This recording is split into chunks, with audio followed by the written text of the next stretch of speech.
I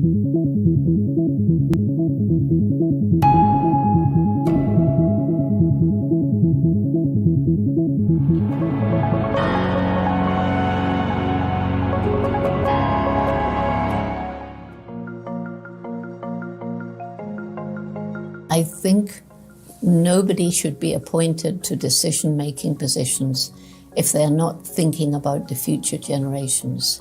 That's what young people can say.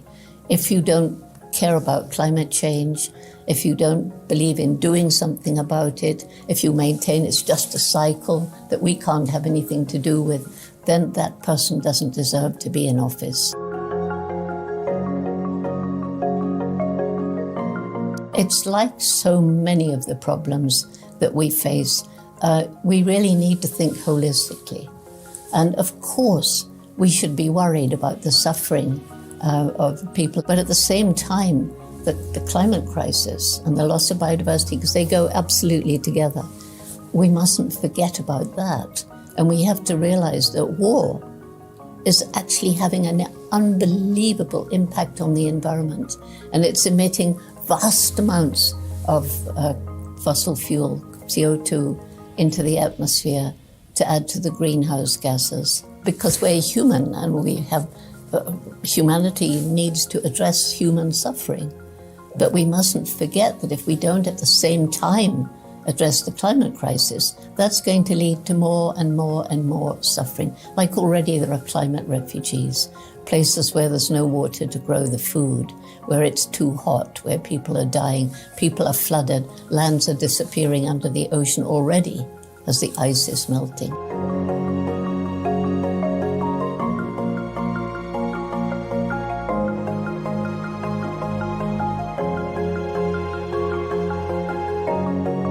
Once young people understand the problem and they are empowered to take action, there's no stopping them. Their enthusiasm, their determination.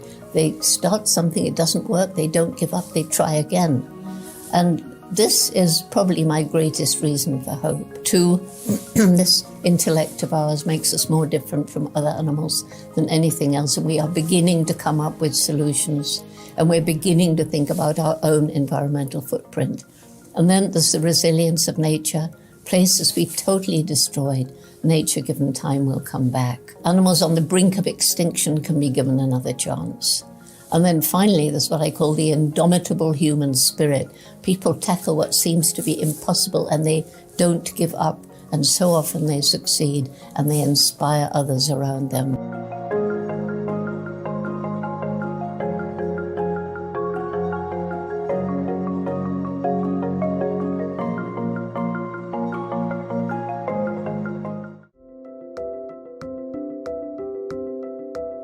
I think that any tool that allows an artist to create is an amazing thing.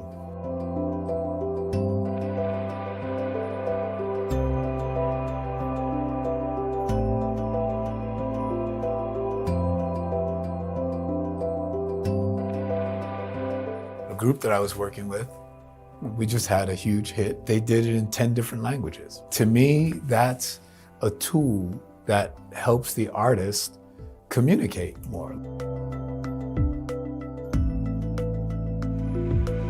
I think AI can be beautiful, but AI can be diabolical, just like people.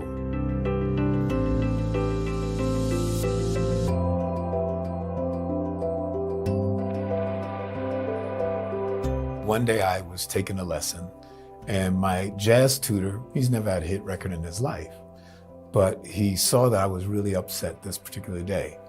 And he asked me why, because normally I'm so upbeat. And I said, well, look at these like lame songs that I gotta play tonight, And he says, no, don't you realize they're all hit records? Why would you call them lame?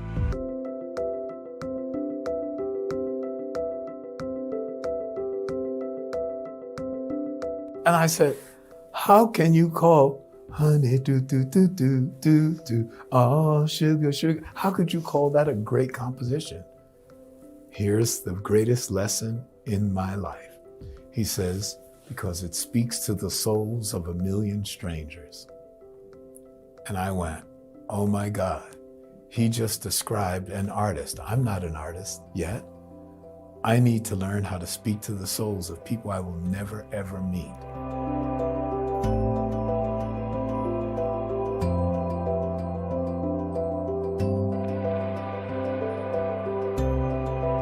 I wanted to do something that was from the heart, that raised money to give it to people who really needed it, or to do something. And when I realized that giving money away was not really the right thing, what we wanted to do was we wanted to give education away. Once we started to engage with teens, it was like, oh my God, this is incredible. Because just think about it. Teens have unlimited amounts of energy. They're opinionated, and at the same time, they also want to learn. So they're curious, and they already feel like, well, we know more than you. And what we found out was not only was that our sweet spot, it was really our sweet spot. We wound up getting some of the most amazing teens from every country you can think of.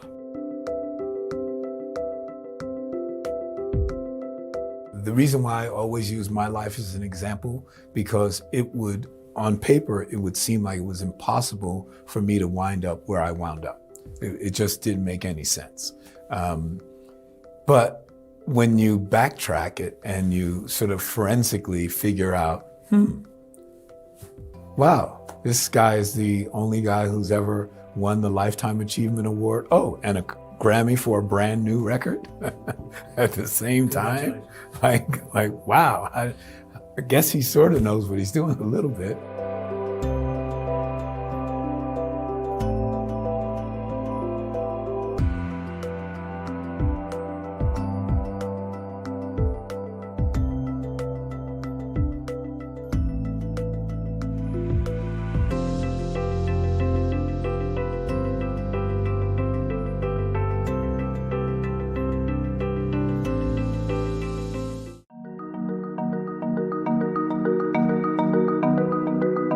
Humans really care about what other humans think. That seems very deeply wired into us. So chess was one of the first victims of AI, right? Deep Blue could beat Kasparov, whenever that was, a long time ago. And all of the commentators said, this is the end of chess. Now that a computer can beat the human, no one's gonna bother to watch chess again, ever. It's over. Or play chess again. Chess has, I think, never been more popular than it is right now. And if you cheat with AI, that's a big deal. And no one, or almost no one, watches two AIs play each other. We're very interested in what humans do.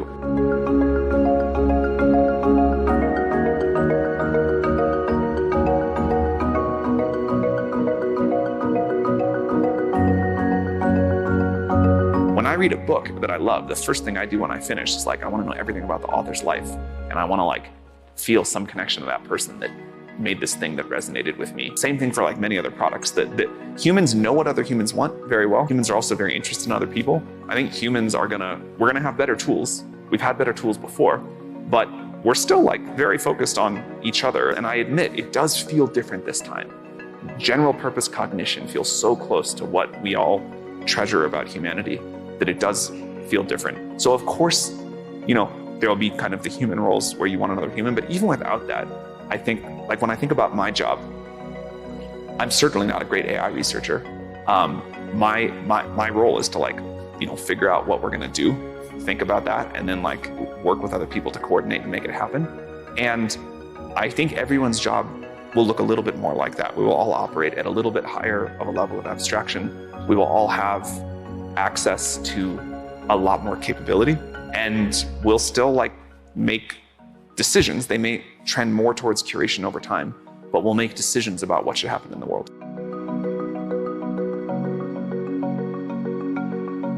The sort of OpenAI style of model is good at some things, but not good at sort of a life and death situation.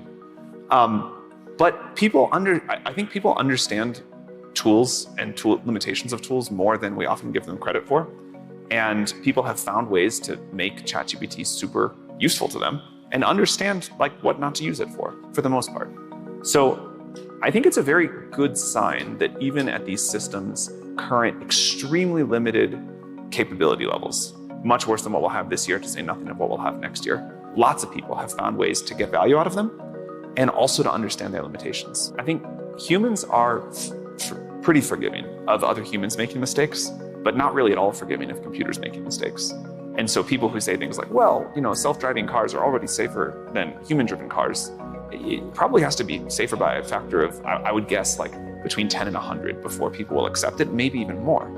And I think the same thing is going to happen for other AI systems, caveated by the fact that if people are accustomed to using a tool and know it may be totally wrong, that's kind of okay. I think, in some sense, the hardest part is when it's right 99.999% of the time and you let your guard down.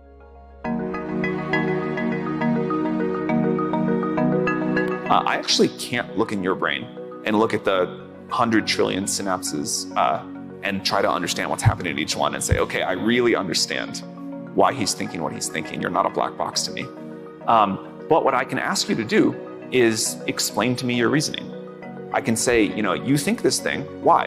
And you can explain first this, then there's this conclusion, then that one, and then there's this. And I can decide if that sounds reasonable to me or not. And I think our AI systems will also be able to do the same thing. They'll be able to explain to us in natural language the steps from A to B, and we can decide whether we think those are good steps, even if we're not looking into it and saying, okay, I see each connection here, and I don't get to I think we'll be able to do more to X-ray the brain of an AI than X-ray the brain of you and understand what those connections are.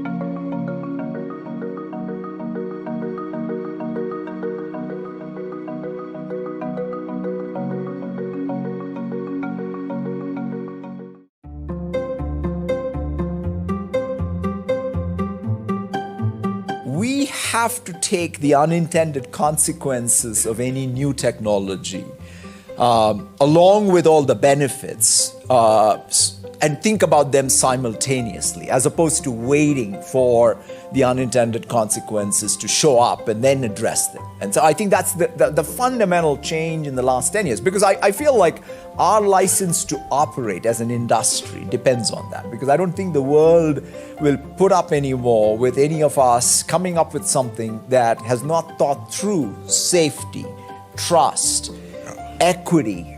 These are big issues for everyone in the world. And so I think, and this, by the way, is not new for many other industries, but it is a little new for the tech industry. And we have to sort of raise up to the occasion, if you will.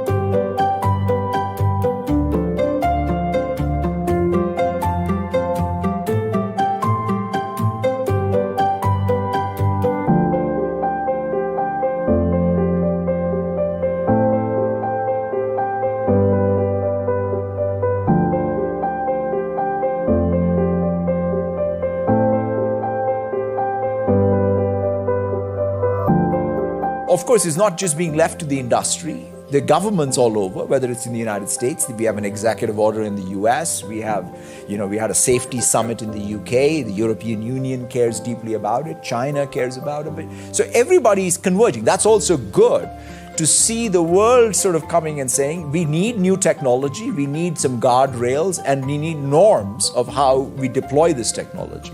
And that, I think, that combination of private innovation with safety first approach to engineering, I would call it, and then regulation that allows us to ensure that the broad societal benefits are amplified and the unintended consequences are dampened, I think is going to be the way forward.